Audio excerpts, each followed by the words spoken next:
This is a very simple method to learn how to ride a bicycle.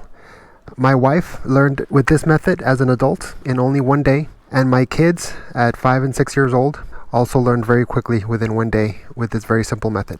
First tip is to cover the rear brake with a couple of fingers. It's important to focus on the rear brake and not start with front brake. Covering the rear brake will let you brake in a safer manner without you risking falling. The other key tip for beginners is to remind them to look where they want the bike to go. You don't want to look at obstacles because then you will hit them. You want to look at where you want to go. Another important tip when starting out is you want to have the seat lower than what you would ideally have it for efficient pedaling.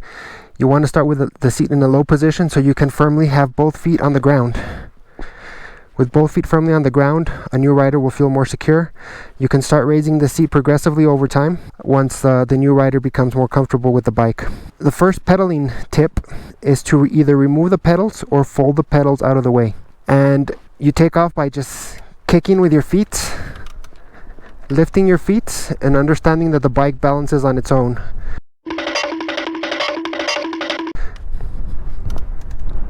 Kicking with your feet, lifting your feet, and again you'll begin to understand that the bike is really balancing on its own. With bicycles, the gyroscopic forces generated by the wheels actually keep the bike upright. Once you start a bicycle wheel spinning, it requires force to get it to tip over or to change direction.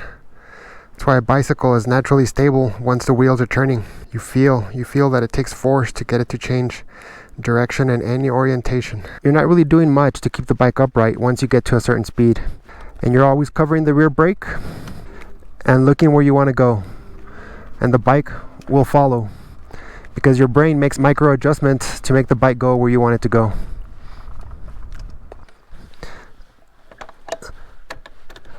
Once you've mastered balancing by starting off without pedals, now you can install the pedals or fold them up if they're foldable pedals like you see here. Again, you want the rider to start by pushing off with their feet and then maybe getting just one foot up on the pedals. Pushing off with your feet, getting one foot on the pedal.